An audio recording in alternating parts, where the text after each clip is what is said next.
Thanks for staying with us. So our hot topic today is about a story that caught our attention online about sexual harassment, about a young lady who entered a public bus. And this is a story we've taken before because what happens is that in the sitting positions, the buses, they are often closely packed together. And sometimes when this happens, young girls are susceptible to sexual harassment by their male counterparts within the buses. And that takes us to the story we're talking about today. A young lady was talking about the fact that a woman slapped a man's face in the bus, and she was wondering what happened. And then they found out the woman said the man allegedly touched her breasts. He then apologized, and then when she saw other people, but she saw that he was still leaning on her. When she then realized that everybody was sleeping, she now pretended to be sleeping also. The man now took opportunity to go further, and that's when the slapping continued. But this story reminded us of the fact that a lot of young girls we come across every day, teenagers, young adults, going in public transportation and saying, Samara, this thing is normal. It happens. They will touch you. You have to just push them. After a while, how many people can you be slapping? You get it all the time in the bus, in the, what's the yellow one, the Marwa. You know, you get that it happens. They will touch you. The bikes. The bikes, they will touch. So this has become a norm. And it's something worth discussing because we need to bring this attention to a lot of men out there who think it's normal, especially because in this case, this lady was saying that none of the men in the bus said anything. Women. And the women too. And even the women didn't say anything. You know, so that's our conversation today because our job is to help to reorientate and to show people options of doing new things, new ways. You can call us on 081-270-53687, 091-390-76948. You can also tweet us at TVC Connect. Please hashtag YourView TVC so we can read your tweets. Have you experienced this before in recent times or you heard about it, or what would you think we can do to stop this kind of reoccurrence? Miss, you want to go first? Okay, so it's so painful that what we experienced as young people, and we think that the world is getting better, the world is developing, it's becoming a global village, eyes are opening, minds are opening, that things like this would have reduced. The intensity, the frequency would have reduced. But unfortunately, in some areas, we'll still hear them. My pain is not the person who was groping because obviously that person is sick. He needs treatment. For you to get into a bus and all you can think of is, this is a woman, let me feel myself. You are definitely sick. You should have been catched and taken to a psychiatric hospital immediately to be evaluated. So he's sick. But my pain was the women in the bus who didn't say anything. The men in the bus who didn't speak up. She was shouting, she was screaming. In fact, when she slapped him, he responded. He was trying to slap her back. Before she started screaming, nobody could hold this man down and chastise him. Everybody was silent. The driver was silent. The men were silent. So who do you call on? Who do you cry to? This is our situation. Anything can be happening to you on the road, and everybody just minds their business. Yeah. What kind of society are we? We are not doing well at all. It's a shame. We are forgetting to be human beings. We are forgetting to be our brother's keepers. What if it was your daughter that was in that situation? Would you have kept quiet? We need to change our orientation as a people. We need to. Well, some might argue that I didn't see it happen. She's just shouting. What if she just, you know, there could be different reasons why people just say, I beg, let me mind my business in this Lagos. Yes, of course. The reason why this story is very important to me is that I felt she did something that many don't do, which is when she made the call, because the story was, you know, when the shouting began, she picked up her phone and she was calling her family members. And then she said, and no one is saying anything. Even the women here are not saying anything. So the person that posted it said it really got to her. Because many times, you know, especially when you're in public, we want to mind our business. We don't want to get involved. It's not our business anyway. Yeah. And it's a bus. It's Nigeria. We're on a bus. You will get off it anyway, and you will go your way. But what she did was to remind us. So it's not about these Nigerians. It's about all of us. Yeah. One way or the other, we have found ourselves in situations where we have turned our face because it was easier to do that than to confront the situation. Because if you confronted it, then maybe you get killed. Maybe you'll be mobbed, one, or maybe you now have to take a step further and then go and lay a complaint somewhere. We don't want to do it. We just want to get on with our day and, you know, and leave. So it's important that I feel, you know, we have all these mobile courts and things like that. That's on one hand. can help for quick prosecution. But this story reminds each and every one of us that we have a duty to each other. That when we see an injustice being done, we should be the voice, that we should use our voice to make sure that justice is done.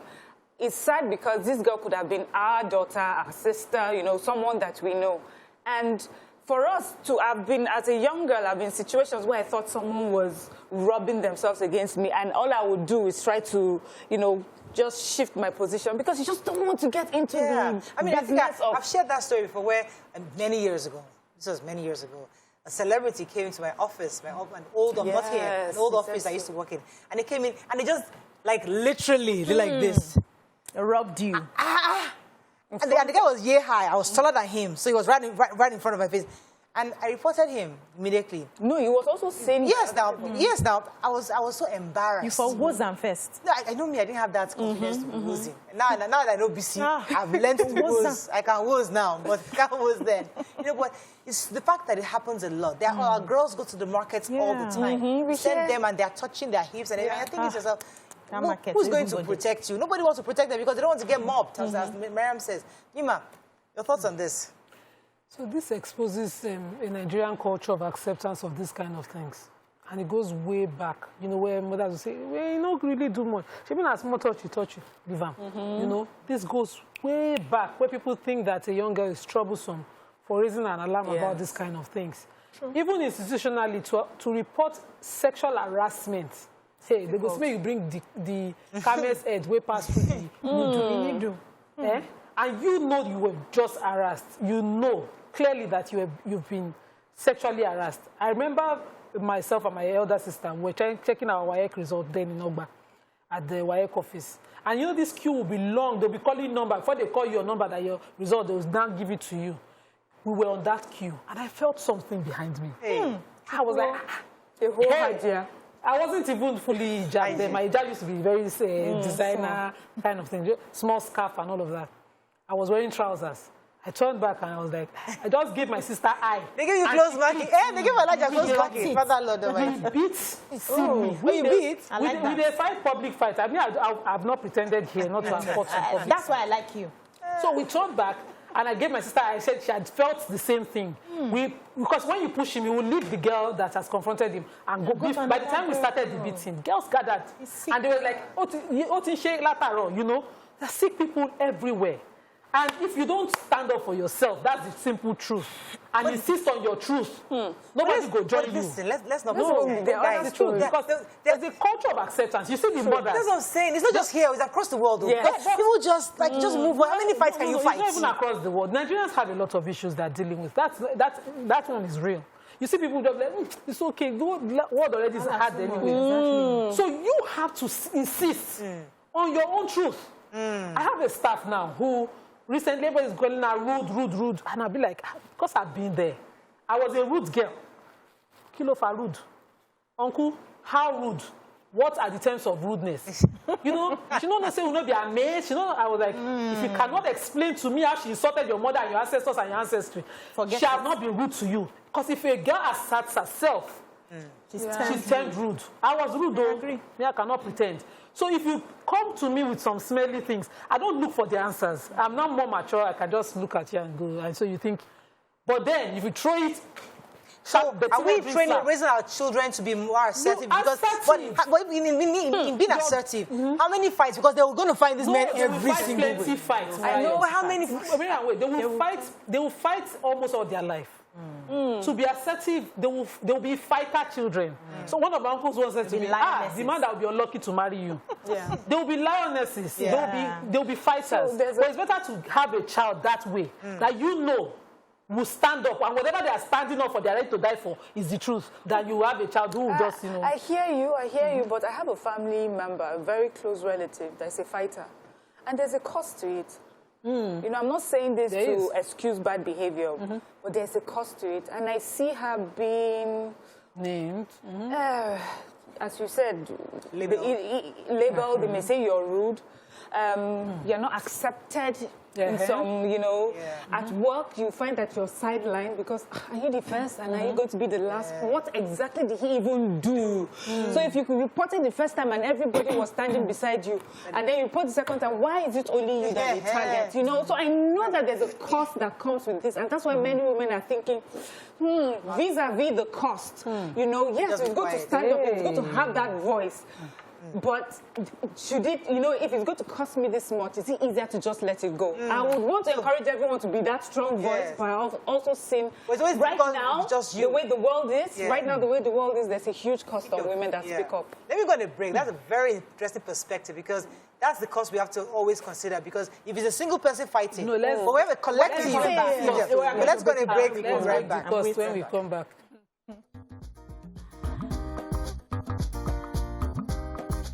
Stay tuned. Your View will be right back. Thanks for staying with us. We're still discussing this issue of sexual harassment in public transportation.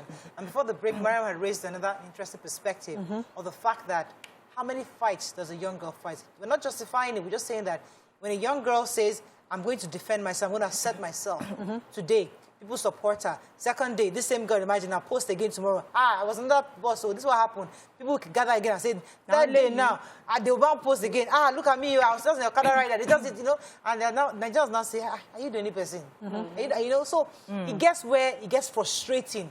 Having this assertiveness. It gets frustrating, fighting these battles. What do you have to say about that? So let me start by saying that for our country to grow in leaps and bounds, we need to have, first of all, a collective mindset. Collective in the sense that you cannot stand for injustice, whether it's your person or not your person. When you see an injustice, you speak up about it, you make noise till the appropriate authorities come and take over and do the needful. If we cannot be our neighbor's keeper, our brother's keeper, we are going to just be revolving around in circles like we have been doing. That's one. Secondly, we need to begin to teach our girls and even our boys self-defense. Self-defense in the form of, we've heard people come on set to tell us, you must have your pepper spray in your bag, you must be able to do a form of, you know, just disarm somebody now. Somebody comes and you give the person one and he comes again, you just disarm and do something to protect yourself in that immediate, especially if you find yourself in this situation. And I like the fact that the girl gave him better slapping before we continued. Then finally, when we raise our children, let us begin to teach them the ability to be independent and think on their feet so that they can create opportunities for themselves. Why a lot of people suffer and they don't want to speak up because they will be sidelined in their office, because they will say, is it only you? Because they feel if I lose this opportunity, I don't have hope. And so people stay in workplaces where they are being intimidated. They stay in environments where they are being intimidated. And because, let them not say, am I the only one? The opportunity I'm supposed to get, I will not get again. And they languish there. But if a child, if you see a confident child who knows, if I don't get it here, I will make a way for myself and I will be successful, that child will not be able to take any form of injustice. And also, in teaching fighting for your rights, we also need to apply wisdom. So you teach wisdom. Not all fights will be fought. You should know when to fight. You should know when to step back. You should know when to go back and regroup. You should know when to plan. You should sense people that support you before you can move. When we equip our children in that light, whatever comes, they can handle it. Yes. Okay, I was going to interrogate that a bit, but let me take this call first. Ruth, are you there? Good morning, Ruth. Are you there? Okay, we're having trouble connecting with Ruth. So I want to quickly first respond to Miriam and then expand on what you're saying, that, you know, at the risk of being called troublesome, you then, you know, leave. And what you do is that you encourage that abuser. You will now sit maybe later, a few years later, and see that they abuse other people. I don't want to go personal again because somebody is saying nothing poju, but I know where I grew up. I know my background well. And I have more than enough examples to know what sexual abuse is. You know, when you see that situation happen, embarrass the living daylight out of that person, because that might just be your only escape, your only cut, at whatever risk, including the risk of being called troublesome, because today I'm here, and I've survived. We like the trouble. Being called troublesome did not kill anybody. At all. Because your truth, one day somebody will come and buy it. I saw someone who I let go, who came at the front door of my father's house at 13 tried to abuse me when I was even much younger than he was, grew up further to abuse even younger children, children of about 3 years old, on that same neighborhood. And I had let mine go and say, I can protect myself. So I continued to lock the door. I didn't share it. And so I was like, I caused this. I lived with that. At the expense of it, tell your truth. The truth is that time tells. We have cases that have become high profile now in the Americas of A. One person's story started it. Yeah. But because they have a system where they can investigate it, other women came out with their stories who has kept quiet. Doesn't mean that person, even at the height of their career, Bill Cosby's story. Yeah. Let me go to that point of systems, because in Nigeria, let's bring the conversation home. We provide our own electricity. We are our own system. We provide our own water. We are our own system. We provide our own education, because even the education right now can't get a job. You have to go and build on your education to get a proper job. You do so you are creating your own system. If you are sexually harassed, you better find a way to protect yourself. We're hanging there. You find a coping mechanism, because it's the Nigerian mentality. There's no system to support your back. You say, you know what, Mariah, you were harassed. We're going to arrest this person. The system is not there to back you up. So you as a person, your coping mechanism, well, it's only a part. Let me move on. That's the average mentality. This boss, let's use the scenario case in question now. If he was a big man, they would say, no, she wants to bring down his big name. Yes. And before her story gets out, if she leaves that place to make a police report, the sad thing is that what did he do you? Didn't just touch you from the police station. So we know we don't have that system. But what that woman did in that bus, even though everybody else was sleeping and pretending it's okay, is deal with her problem immediately. Okay, what if she comes tomorrow and says something happened again? What happens? Would Nigeria back her up? Would Nigeria back her up? Did they back her I was going to go there. You know, you had used that example. I was going to go there. If sometimes some women, are, because of their ways and looks, are constantly victims of this. So we were younger. A friend of mine had hips. We will drive. She was constant abuse for this. She had hips already. By the time we were 15, Ebele had hips. Everybody would touch and hit. And hit. So you know that these are real stories. These are people you can verify. I can give you their numbers. You call them and say, did this happen when we're going? So they will hit her. She would constantly say, why are you doing that? And it happened every time. And because we were like, I would say, because we drive. We were young children. We didn't know better. So it doesn't mean that she was lying. She's at fault, or that she's at fault. No. Let me take this conversation. Let's not silence our women by saying... We're not silencing. We're discussing the perspective. We're discussing perspectives on this show. Moving on, let me talk to Rashida and come to you, Mariam. Rashida, are you there? Rashida. I think we're having issues with our phone lines this morning. Yes, Mariam, go ahead. Yes, so let's just make it clear. The perspective we're giving is not to silence any woman. It's to also let people understand. Because sometimes in giving this very idealistic approach, sometimes we cut off people who are saying, I'm living this and I don't know what you're talking about. So we are starting from the point that we know what you're going through, we see you, we understand you. So and then we'll have others' perspective on the solutions that you can carry. Now, this story is a good story. It ended well. I don't know if you remember the story of a lady who was traveling in a car at night. It was a public transport. And this man, throughout the journey, kept trying to touch her. He was even more bold. She took a video. We saw the video of him really just putting his groping and putting his hand over her. She got in trouble. She was warned when they stopped somewhere. She talked to a military or a uniform. She was warned to shut up. She was told to shut up. What are you saying? Madam, go and sit down. I don't want to hear any. Yes, I don't want to hear anything from you again. So now, I think where we're headed is where I'm happy you finally ended up, because that's what this conversation is about. It's about picking your battles. Yes, you don't fight. We need to teach our children to be wise. You don't want them to do something somewhere where, in the end, it would, it would be that they put themselves in a dangerous situation. So we must all of us. Any woman here, you must be part of a group or something that provides safety, justice, some sort of circle to girls that go through this. That's one. So that's creating system without depending on government to always, that's one. Secondly, we also have to teach our children that there are some times where the situation, see if it's easier to first get out of the situation and then talk about it. Not always standing up to fight in some places. That's the truth. And it's not about Nigeria. This movement in America that happened with the Me Too campaign whether we like it or not, this is America. It took many women many years before they were able to open their mouth to speak. Not because they don't have the system, not because maybe they didn't even have the money, but there's something about public shaming that some people don't even want to go through. So I may have the money to go through the courts. I may have the money to do it, but before then, what happened? You know another way that story could have gone? What was she wearing? See the short skirt you were wearing. What did you expect? That's what I'm saying. It's a typical thing, but we're going to teach our children to also be smart because we want them protected first, and then we'll get them justice. So I'm a woman in hijab, and I've seen this happen. Covered, opened, anything. Abuse is abuse. The problem is, even when there are systems, people wait and still tell their truth. What we have in Nigeria is that even with what we have, women are told, shut up. So that girl who had a video evidence and was told to shut up, what did she do? She shut up. She posted it. I mean, eventually. But she shut up. We talked about it, and the system, what happened? Nothing.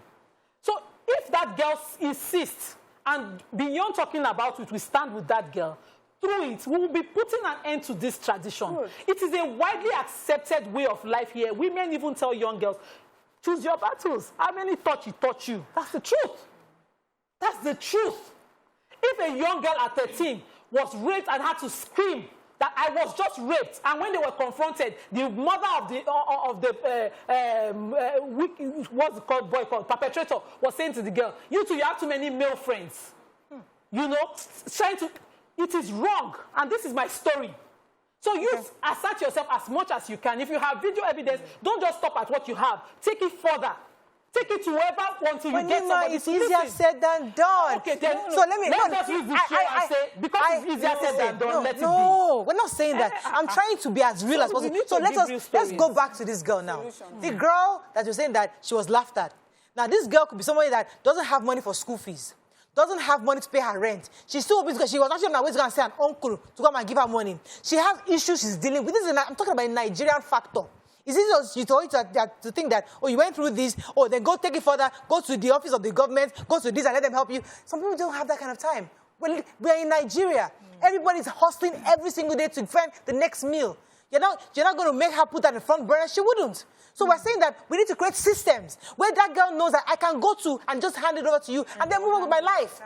So that was the reality of it, that we individually, we can't fight this battle. It's not enough to just, to be speaking from a place of, this is what you should do. You should be more confident. Let me take the office and hold it for a while. You should have more confidence. You should. No, I think it is not enough. It is not enough to just sit down here in our comfort zone, in our AC offices. Can I finish? In our AC offices and be preaching at people. We tend to do that, especially when it comes to women issue. We'll be sitting down in our comfort zone and just be preaching at women. You should stand up. You should raise your hand. You should. All of us here have the story. If we had one person that stood up from our AC office and came and held my hand and followed me to where I was, abused, the story would be different. It's easy to talk about it if we are not prepared to do the hard work and stand for these young girls. When they open their mouths, then we should shut up. The we're not saying anything. In secondary schools is that when you approach an office, even if it's a female admin office, they will first of all rate and weigh the level of the abuse you're reporting and tell you whether it's enough to go further or you should let it go. Some will even go further and look at the family and the class. Look at your reality, be a smart young girl. And do exactly what you think is right by yourself. Whether or not the story is accepted, because time will prove you right. Some women have waited 20 years. And they were able to attach their story to another occurrence with the same perpetrator and say, you did this several years ago, I have my evidences. Some people are big, they are unsociable, but your truth is your truth. So don't kill it. I think I have a call. Hold it for a while. Theophilus, are you still there? Seriously doubt. Hello, Theophilus. Okay, I think the issue we are talking about now is the issue of street wiseness. Like you use yourself to make an example. When I think you newly came back to this country, then when somebody groped you didn't do anything. Now, that same person, because you were a shepherd then, if that person went with 5 fingers to grope beauty, and he knows that those 5 fingers will not come back complete, he won't do it. That is different between street wiseness and shepherd. Now, if you are people who you fight for your right, before anybody who joins, you fight, you start to fight, and people will join and fight to fight for you. That is strict wiseness. I think that's what we are talking about here. Yeah, street smart. Yes. Okay, let me And go. I want to, Okay, guys, let me let you yes, point. so I like the angle of the street smart. So the thing is, the foundation for me is lack of confidence for most of these women. They have seen that society is not supportive, society will shut me down, society will do this, and because they do not have enough confidence to even, see, nobody can just come and carry your fights. You need to raise an alarm first that I'm in trouble and I need help, before somebody will now say, okay, I will support you to get this help. If you don't open your mouth to say anything, we see children that have been raped and they don't say anything and nobody knows. Nobody knows to take up the fight. But when you insist that this is what has been done to me, even when people are trying to, close your mouth from speaking, you still insist and stand on it. People will not have the confidence, because what we see and why most people don't get involved is when they start the fight. Is the person who reported the matter that will say, can you leave me? I don't want to allow, people are already calling me, people are already threatening me. So we need to start from that confidence. And for every institution we need to form as women to stand up for young girls, the first step is to teach them to be confident in themselves, to even speak out. You speak out, you shout about it, then we take it up from there. Let's go on a break. Okay. When we come back, we continue this conversation, because I want to touch on this your system. There are systems, but sometimes they lose focus. Stay with us, we'll be right back. Stay tuned. Your View will be right back. Thanks for staying with us. We're still trying to get our phone lines connected so we can hear from our viewers. But we're still discussing this issue of sexual abuse. And there was something that Miriam said before the break about the fact that we have systems. I'm not sure who said it, but we have systems in place. But my worry is that some of these systems have totally lost focus. So we have women groups, multiple thousands of women's groups. Everybody have NGOs. They gather women, they talk, they wear their nice gele, they look pretty, Ashwebi, they come, they go hotel, everybody's speaking English. And when the original objective of these NGOs, after a while, is watered down. After a while, we lose focus because we don't like to go to the trenches. We don't like to go dirty. It's so nice to live in a nice air-conditioned place, have a conference, have 1 or 2 outreaches here and there, and you're done. But the real issue is to go into certain communities where we are really educating people, where we are telling them, it goes back to local government again. Yes. So that's the real issue that we need to face. Okay, may I add that the crux of these organizations, their objectives is not what we expect them to have. So they have an objective that we want to gather women, we want to show that we support women. And like you mentioned, they leave it in the office, in the conferences, in the speaking English. You got to be this, you got to stand up, you got to do this. But the issues we want them to really handle for the society, they are not handling it. And we need to also educate them to pick out their issues. So you say, we are going to stand up for girls that are being abused and raped. This is what this society is all about. This is what this organization is doing. So if you hear any girl who is in this, send them to us. We handle it. We have shelters. They need to spell it out, not just gather women together and then wear fine dresses and all that. We need to insist on what is your organization focusing on. Women are the upholders of culture, and we have failed in doing that. Because even wives, their husbands will sleep with their daughters and they're there. They will keep quiet just because they want to save that marriage. You see your neighbor abusing another young girl, you will keep quiet because you don't want to get involved. As a woman, you are the person to uphold the culture. The patriarchy we have today is because women are keeping silent, and some will sit back and laugh and feel, after all, now the way she dey dress, God don't catch her. We need to do better as women. Okay, let me take this call from Rashida. Rashida is back. Rashida, are you there? Good morning. Good morning, you're live. Fine, thanks for calling. I can relate totally to only my saying I called earlier, I think I will talk from that. So when you have a child, a girl child, it's not enough to always do the talking. You need to groom your children to be able to speak up as mothers. And aunties in the society should also be able to stand up for those children, not just advise them. I remember at the age of 5, my sister's friend lured me to their house. It was a family friend, so to come and lick Bonvita and milk. I think this happened in 1996. So lured me to their house. I went there, licked Bonvita and milk. I don't know what my friend was doing inside, but he asked me to put my panties down. I did that, and then we tried to start. Oh, we lost that. Okay. Oh my goodness, I didn't get that. She was. I think she was, yes, she was trying to explain to maybe teach how her she was children. lured. She started off with saying maybe an auntie stood up for her in a position where, you know, she may have been abused. And that is really my conversation here today, is that the simplest thing to do is to tell someone, be more confident, be this, be that. And that is important too. And it's something we should do individually as parents, as older ones, as sisters, as aunties, as teachers.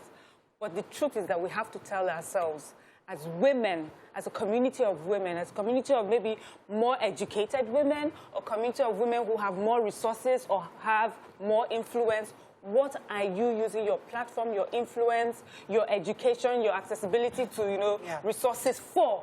These are the sort of things you need to stand up for. It is easy to say to a young girl, you know, speak up. And I feel that when we do that, we're just doing the opposite of when someone is accused, when someone accuses somebody of abuse, or when someone speaks up because she was abused, we hear, what was she wearing? I feel the other thing, which is not helpful, I feel the other unhelpful thing is to say, next time speak up, next time stand your ground, next time slap the person. We need to take it from there. We have to move from that point to come to this place, and you're sure to get the sort of support that you need. If these people dare hear that you went through this, everybody that was involved in this abuse is already afraid. They need to know that there are women groups so powerful that nobody wants to get in trouble with those groups. I've also gotten messages from women groups where they're also handicapped by poor systems. So you have a situation whereby a girl has complained. There are no street cameras for you to verify. There are no bystanders. There's no witnesses able to come and say, I'm going to stand for you. So the girl is her against how many people? So sometimes they are also handicapped. They want to help, but they don't even have enough resources to help this kind of person. Nima, I'll come to you, please. Allow me to take this call. You've been holding for a while.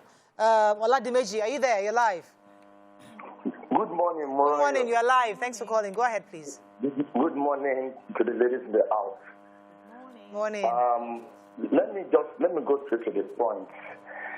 You see, we have found ourselves in an environment whereby people don't even care for another person again.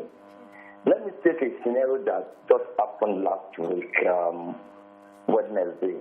I was on my way to the office alongside with some of my colleagues, and we were driving.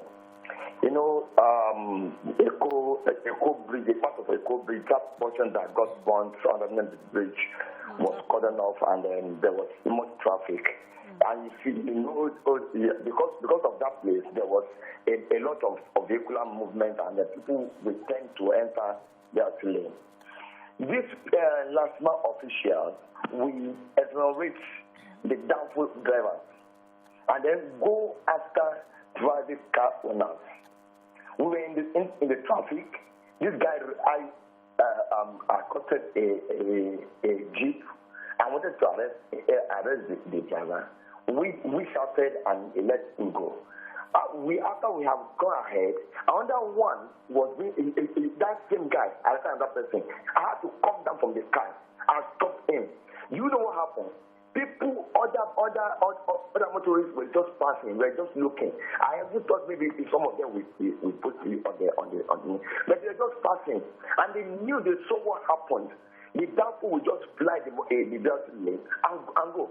Whereas the private car owners, just immediately if they enter for them to negotiate and enter the other lane, they will arrest them. What am I saying? People were there inside the bus with this lady, and they couldn't say anything. And that is what we see every day. Yes, I see them on a daily basis. Thank you very much, Olamide, for sharing your story. Thank you so much. Yes, Nima, you're going to say something. Okay, so I wanted to shout out to women group who are doing amazing things about this and how the system has frustrated them. Ochanya's case in question. Ochanya was a young girl whose parents had passed, and she was given to her auntie to live with them. Her auntie's husband and her son constantly drugged and abused the girl to the point she was badly damaged medically. She was rushed to the hospital, and all signs showed that this girl had been abused and was constantly dizzy, constantly drugged. And the system, the women group led protests. They made sure they sought to court everything they needed to do, they did. They got to the court, and the court acquitted that man and found the woman guilty of negligence. And I'm wondering, negligence as to what? What was the danger she was negligent about protecting? Because this was in her household. Yes. She thought she had given the girl shelter. And the courts, that's the 2 separate courts, found the woman guilty of negligence of the child, but didn't find the man guilty of raping and the son guilty of raping and abusing the child in this country, Nigeria. So we know women groups are doing what they can, and they are not tired of doing it. Even in the midst of lack of resources, the system, women groups still stand up. They do what they need to. If a girl can, you know, see through. Sometimes when you carry a case, to what me I have learned in practice is that not be all case you they handle. They will come. When you start the case, you'll be the one going there. They'll be telling you they don't have motor money, they don't have car. You should call. I say, you need to stand up. Only one woman in my entire experience in practice, only one mother saw to the conviction of the rape of her daughter. Nima, may I ask? So I'm just saying, even in the midst of lack of encouragement, no examples, if you stand for your truth, you will virtually see it through. It means that when you are fighting your fight, even your resources will fight with you. Amen. Not that you claim that I don't have money, I don't have this. If it is priority for you, you will see it, except you don't believe in that fight yourself. You know, because Nima is also a lawyer, and I'm wondering, you know, we see these cases all the time. I mean, I would say we saw an example with the women's bill, you know, we're trying to pass. It just seems that when it comes to issues like this, what else can we do, can we push for at policy level? Do we have mobile courts? Do we have courts that just see to these things in a short time? Because the cases seem to go on for so long, 5 years, sometimes 10 years before any form of justice. That's even if you get justice in the end. What can women do as individuals, as groups, and what can they push at policy level to make it different, to make the outcome different? I'll let you answer that, but this issue of local government is another for the functionality of local government. Because if we come we are as good as the government closest to the people. If the government closest to us is not doing enough to sensitize the localists, the ballets, the lodgers, the head, the landlord associations. These are smaller groups that we can continually educate. So policy-wise is great, but the closest people to the government to the people is the government that the people must be able to know that these people can address an issue such as this. But they see it as trivial. I was just seeing a message, a woman saying that she entered an Okada rider. She was an Okada. She was in the middle, a man is at the back. Between where she entered the Okada to her destination, the man was pressing on her. By the time they alighted from they got to their destination, the man was wet and was coming in and out and everything. And she's like, oh my goodness, just because she sat down behind me, because of the impact. So, and she felt violated. Just seeing him, you know that. So she felt violated. Before Nima quickly jumps in to respond to the question, I want to add that I really don't know how we can, first of all, change the mindset of men. Because men are at the helm of affairs. And they have the mindset that women are inferior. We can, even at the local government level, is it not the man that is the local government chairman? He will take the matter and treat it as trivial because he sees women as inferior. If we don't, even if all the government bodies, the justice system, and everybody is working and the systems are there, if we do not change that mindset that women are not playthings, that women are not properties, women are equal, not in terms of you have the same capabilities that a man has, we will not get anywhere. Because when the matter still lands on your table, you look at it and just throw it away. How do we begin to sensitize men that your daughter is as equal as your son, your wife is as equal as your mother, your son is as equal as that women and men are equal and should be treated equally. Is there anything we can do to begin to change that mindset? Because that's where the grassroots of all these issues come from. Thank you very much. Let me take this call from Toby from the UK. Good morning, Toby. Are you there? I'm here. Good morning. You're live. Go ahead, please. Go ahead. Thanks for calling. Morning, ladies. This is you owe me this hair. The other day was your tracksuit. Just keep finding everything. Right. Okay. So I wanted to say something.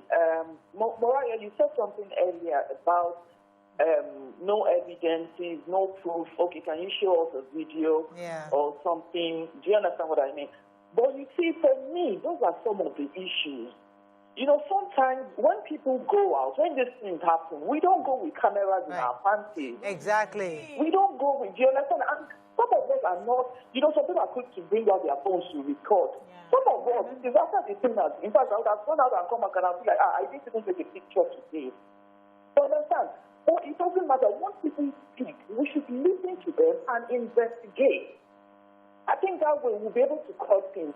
And then people was making a very valid point. You know, whenever we hear of a rape case or an abuse, for me personally, I'm quick to look at the boy child. You know, people only talk about the girl child. If a girl gets raped by a boy, let's start asking questions about how did that guy get to this point? What damaged him? What happened to him? So just as we want to focus on the girl child, I think the boy child actually needs a lot of help. Do you understand? Yeah. If you remember the case of the Chrisland school, everybody was focusing on the girl. Oh, the girl must have been abused from home. That 11-year-old boy also needs help. He needs therapy. Somebody has been doing something to him. Somebody has destroyed him as well. Somebody has damaged him. Yeah. You understand? We have perverts walking around. We have pedophiles. We have all sorts. It didn't start overnight. Yeah. Thank you so much, Toby. Yeah, absolutely correct. Absolutely correct. So, Yes. Take a few more messages So, on social media. I wanted to quickly respond. The system, only in Lagos, I know there's a special court, sexual offences court, in the domestic and sexual offences court in Lagos. And so all the family courts, you know, also carry out such cases quickly. So there's a protection order you can get. There are several orders that you can get. And I also know that for NAPTIP, under the Violence Against Persons Prohibition, that's the VAP Act. There are several protections that you have that you can get. And you know, offices that you can go, we have those systems. But Nigerians follow through only halfway. So that is on one side.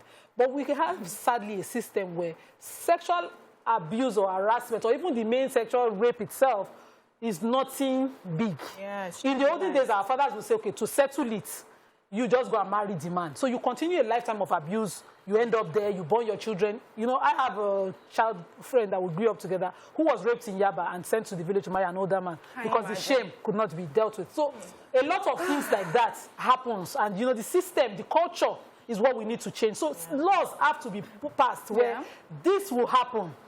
Okay, let me take this Go to off a young girls' school. I thank you to whoever saw the idea. I went to an all-girls primary school, Our Lady of Lords. And we constantly have people come to the school to counsel young girls and tell us to be able to stand up for ourselves, to brace up. And my mom will say, you know, you gather as much evidence as you can, brace up and whatever. If you have a girl child, they say a lot of headache raising a girl child.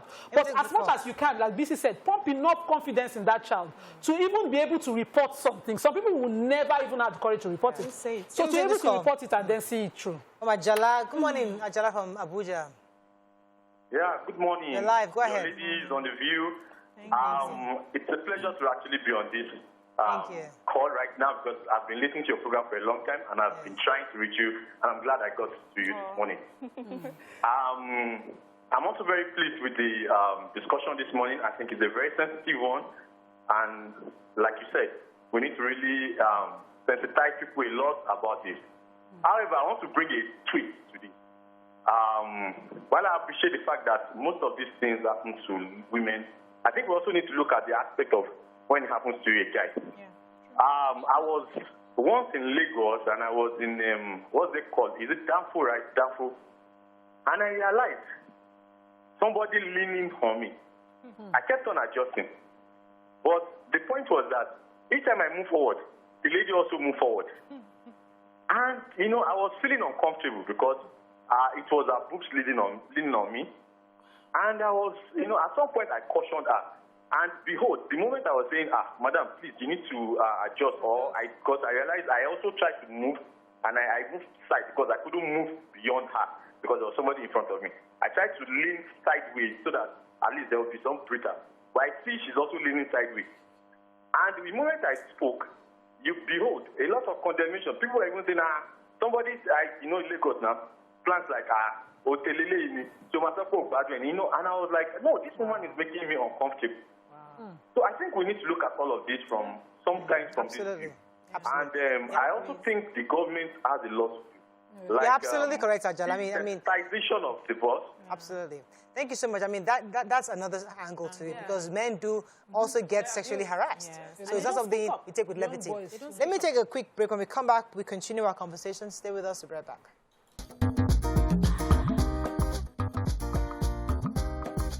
Stay tuned. Your View will be right back. Thanks for staying with us. So we're still discussing this matter. We didn't even think it was going to get this long.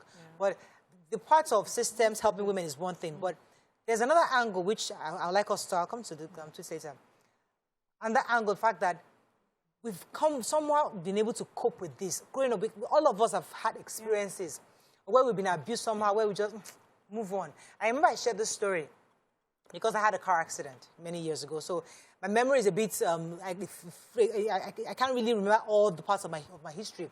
But I remember clearly that when I was invited for a family party at the Oba's Palace, or maybe close to Oba, near in his compound, many years ago, when not too long after I came back. And this guy, I know the guy, he's probably a family member.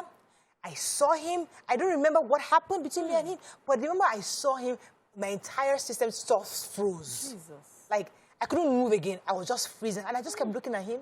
I kept staring at this guy. And I tried to remember the memory. I just couldn't find the memory.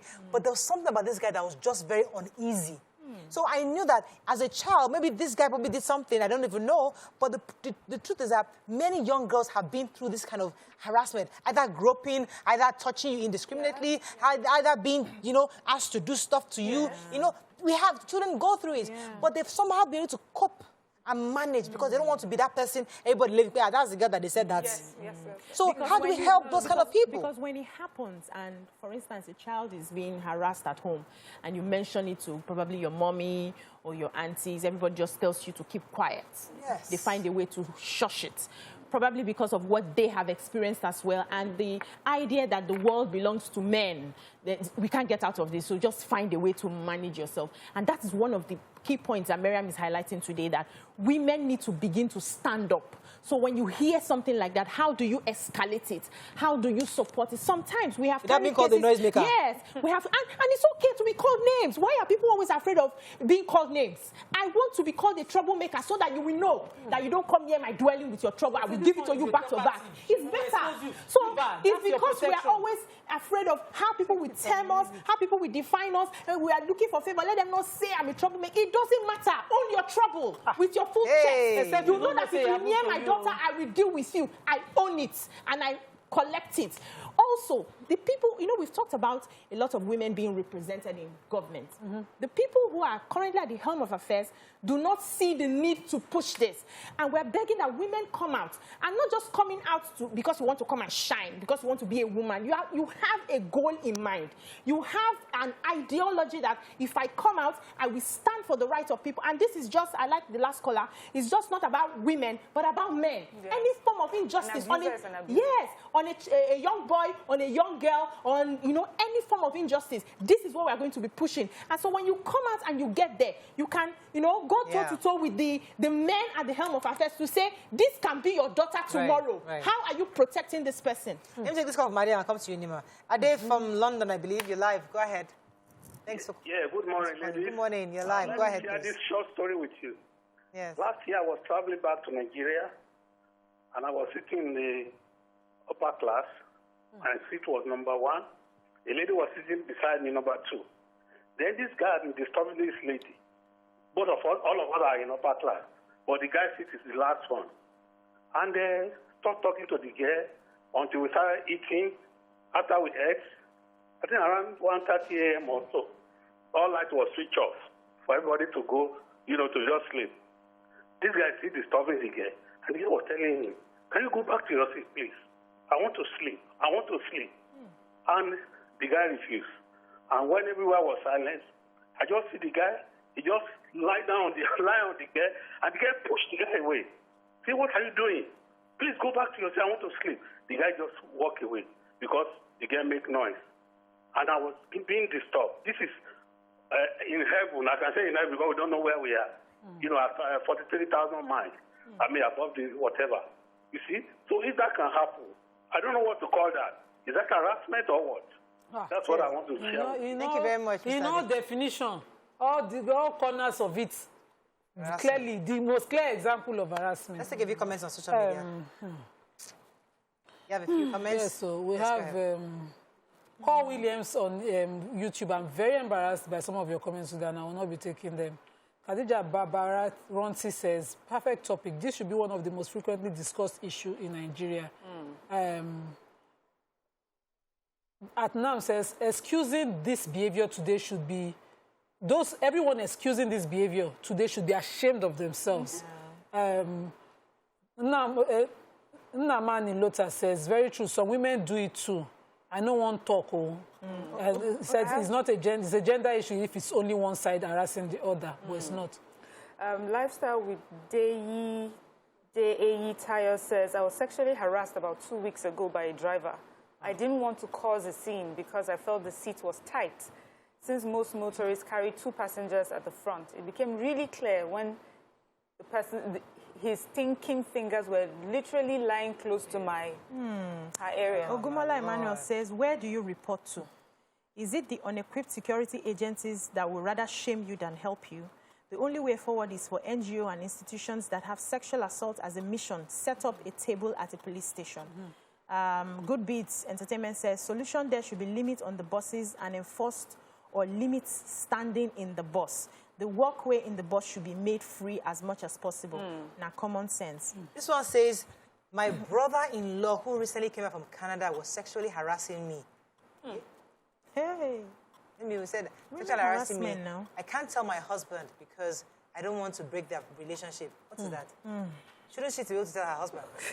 Brother-in-law. So those are the things. Those are the things. Those are the issues. She's now weighing. She's not weighing the option. Yeah, because brother-in-law come from somewhere and he's staying in their house, harassing her. A benefactor. We don't even know. So many things. Doesn't know. So now she's weighing. So why do we weigh options? That's part of it. Just because the damage of family is your risk. But until find another fighter, make sure you excommunicate that person from your vicinity. You must do something. You see, they always say there's no smoke without fire. When you see some mad women, our people in my own place say, woman, no, they just be mad. You know, and she's not saying so much. She's just saying, I don't want this person. It's just like this example you gave. You can say, this person, I don't want this person around me. And somebody will say, they're rude. They're very disrespectful. And you know who he is? He's a big man. You stay on that your truth. Because if you fail to do so, it might happen to you again. Or even worse still, happen to somebody much closer to you that you wish you did the right thing. Now, there's an extreme importance is in targeting girls. So all girls' schools, I know people who went to all girls' schools would have had this talk happen. But when you go to mixed schools, they then wonder how to sell it without putting the boy. And because it happens to boys now, just put all the children together and tell them abuse is abuse. Tell them abuse is abuse. And name abusers wherever you find it. We now have sexual offenders register, but you know how filled are they? Because people are still trying to buy out the name calling from their family members. Insist on that truth that you have. All of us know China was abused. Whether the court see it as conviction, whether there was some technicalities that they used to escape somebody. But that man who was China's uncle and that boy, if I ever find their name on any record, personally, I'll see to it that they don't get anything of benefit in society. Because we know for a fact that that young girl didn't just die. What were the medical reasons for her death? What led to her death? We know what happened. And so tell your truth whether or not the system is helping you. Stand your ground. Mad your madness. So whether or not it makes sense to the public. Your full chest. Because it is you alone and you alone that will suffer this thing. If you leave it, you just might grow up damaged. You lose your self-confidence. A lot of girls lack their self-confidence. They're in their workplaces. They're looking at their backs constantly. Their full potentials are not fully, you know, I mean, I hear you, Nima, because I wasn't a very confident child growing up. I wasn't. No, but they didn't pump me with the kind of confidence you had. So I had to grow up to find that confidence. Eventually, but as a child, I was just taking everything that comes to me in not just abuse, but more of what's the word I'm looking for now? You know, just like different negativity. Let me just lead by. You know, bullying. I was taking bullying. I was taking everything on me, but because I didn't have that pumped. So I agree with you. We need to pump our girls up. But again, we need a system to support our girls and our boys. We need to we need to back them up with the system that is functional, a system that will support that fight, because that's what we are lacking right now. And one thing I say, and you know, and there's something also about someone who's not confident. That confidence can be built if when that person speaks up, immediately there's someone there to protect the person. That's how you help build someone's confidence. Some people have built their confidence because they had to fight. You know, they say there's the way we respond to issues. It's either the the flight, or you know, some people would freeze, some people were afraid, some people would fight it, and there are some people like that when they find themselves in an uncomfortable situation, they will fight it headlong, and they build that confidence, sadly, which is based on almost toxicity. Do you understand? But anyone can help someone else to build their confidence by making sure that when that person comes to you and opens your mouth, you hold that person's hand. We have our very first call from Japan. I don't think in the 9 years of 10 years of the 9 years of this show, we never had a call from Japan. Hey, we lost it. Hey, you better call Japan back. Hello? Albert, he's lost? Oh, sugar, we really wanted to get that call. Not our very first Japanese call. Oh, we lost the call. May I quickly add something to you? You know, when you say toxicity because somebody is fighting for their rights, I beg to differ. Yes. Because it's okay to stand up for what you believe in. It's okay to create boundaries around yourself. Other people defining it as toxicity because they can't is sort of watering down your ability to stand up for yourself. So we are raising our children, and I remember when my son was going to hold on, please. So to the boarding house. Yes, to the toxicity. I did not say that standing up for your rights is toxicity. I'm saying for some people they have built it off toxicity because of the negativity that have happened in their lives. They have had to build confidence. Confidence doesn't always have to come from a bad situation. Confidence can come from a good situation. So that's what I was trying to explain. Okay, I got you. And may I just quickly finish? I said I remember when my son was going to the boarding house. I called him and I had a conversation with him, both of them, the boy and the girl. And I said, you already look very chubby, everywhere is big, back and front, and you're a boy. Abuse is real. Whether it's a boy that touches you inappropriately or a boy that, passes some sort of comments. It wasn't up to 3 weeks that he got to school when he reported that somebody smacked him behind and somebody spoke to him and mentioned some things about his body parts. And I took it up. Imagine if I didn't have that conversation, if I focused just on the girl, that you're the girl, avoid this and all that. I wouldn't have known what, and it may have led to something else. And boys don't report. We had stories of boys saying that it was my house help that deflowered me. It was my auntie that used to come and visit. So we need to pair them together. The boy and the girl. I have another long distance call from Spain this time. Yeah. Good morning. We have a lot of diaspora callers. Good morning, Julius from Valencia. Is it Julius or Julio? Oh, God. We lost Nigeria connection. What is going on? Village people are on our network today. So I know one of the reasons that my confidence got this bold was that one of such incidences, I was bold enough to talk to my mom after the first one. She flared up immediately. She dragged to the boy's house. She tear ground. I've never seen that in my life. From that day, so I understand where you're coming from. Oh, Nima, see, that's where you're coming from. I came from a mother who just likes peace. Doesn't like wahala. No stress. So that's the difference. Yeah, that's see, one of our staff, my mom is just a bit around higher than her. She won't reach anything. Felle woman like this. But the kind of trouble my mother can foment when it comes to her children, especially us girls, because when I particularly, my native name is because around that girl child thing, being the third girl, so many prostitute names at birth were tagged. Now women, they born Ashawo, a lot of such negativity. And so my mom would die before you force that name on her child. I grew up seeing that, and that built my confidence. So this thing Miriam is saying is extremely important. Don't be a mother that says, we'll choose battle. Which battle? All battle that concerns your children. You go fight that. There's a naked fight that can fight. Not naked, bro. Hey, don't naked anything. No more. Where does civility come in here? Where does civility? You see? A rapist over a cup of tea. Yes. That's civility. But shout your shout. Shout your shout. No, but you see, let us take this over because I've told you guys this before where my husband got into a fight many years ago again where I was trying to calm him down. I was telling the guy, please don't shout. I was telling my husband, calm down. He was so mad that I wasn't scattering floor and supporting him. And I'm like, and he for many years, we kept talking about it. Keep referring to the you that day. You didn't fight for me. You didn't defend me. I'm like, what am I supposed to do?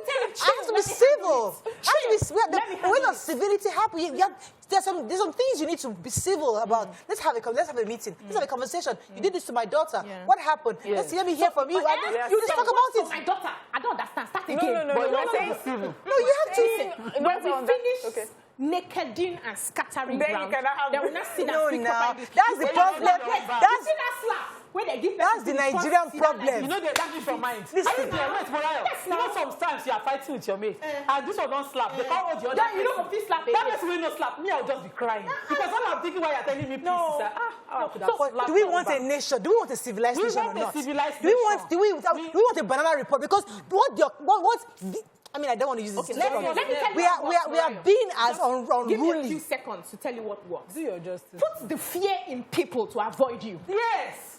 Just Maybe put that conversation fear. that I remember yeah, my father used to be he's a bully. He used to be a bully. And I was his only daughter. And he made it known that you dare not come close. One of his friends, I never told him this story, came to the house and was trying to harass me. And I told him, if I tell my daddy, I will tell my daddy. I will tell my daddy was what stopped that thing. That guy would have raped me and gone scot-free if I didn't have that confidence. So my father made it known that if you come near my daughter, I used to tell, there's this adage they say, so he used to be a bad guy. He knew he can sense an intention when they are coming close. So I grew up with that confidence that if anything happens, my father has my back. So put that fear in people around and let your children know that you have their back. It doesn't necessarily mean that you will fight. I've never really fought any human being in my life. But they must know. You call me out. But they must know. So let me take a learning. Because we're all learning, right? So let me take a learning. So just in case somebody, my daughter or any of my children come to me, okay, Mommy, this happened to me. I shouldn't just say, okay, I'll talk to your teacher about it. I should go to school and just scatter ground. Yes, so depending on the gravity of the issue. watching you and seeing you just Being docile. Because they are the ones who just suffered something and they're hearing from you saying, okay, don't worry, tomorrow I'll call your teacher. Teacher will be like, Next time, they won't bother. if they had a friend's mom who fought, that's the person they'll go and talk to. Yeah. So when your child is telling you, I still play with my children. Every time they come to report maybe a bullying, I'll be like, you show them. You show them that. But is that the only solution, guys? I don't know. I don't know. Fight when I I don't do know. And I listen to both when it's bullying though. But I give my child that come to me any day, anytime, look. That any day, everyone will fall, come to me. Yeah. Because I will be the one to say, okay, this is not so much of an offense. Let's tamper but down. I will hear you. Okay, fantastic. This is sounding good. Let me take this call, Manchester. I'll come to you, Mariam. Oh, we lost the call. Obviously, yeah, Mariam, go ahead.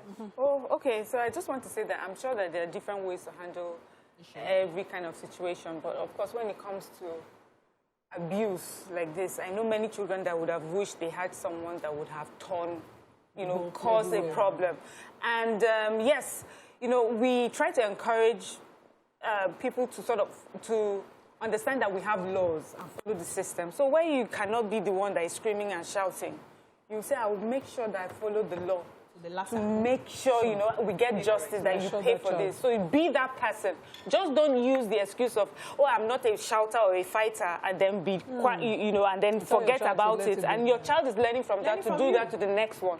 So even if I'm not the one to scream and shout, but you know what I can do on the side of the law. Yeah. It has to be that. Very important. Also, if you have a young girl, I must say thank you. Me, I had plenty mentors growing. If she's going out, boost her confidence enough. I remember my auntie. She just leave a 2,000 naira in my purse, just in case the person that is taking you somewhere messes up. Until you can pay your taxi fare, you can pay your food fare. Don't eat more than what such conversations. Start it early with your young girl. Don't leave yourself in a place where you're vulnerable. Don't let yourself get to it.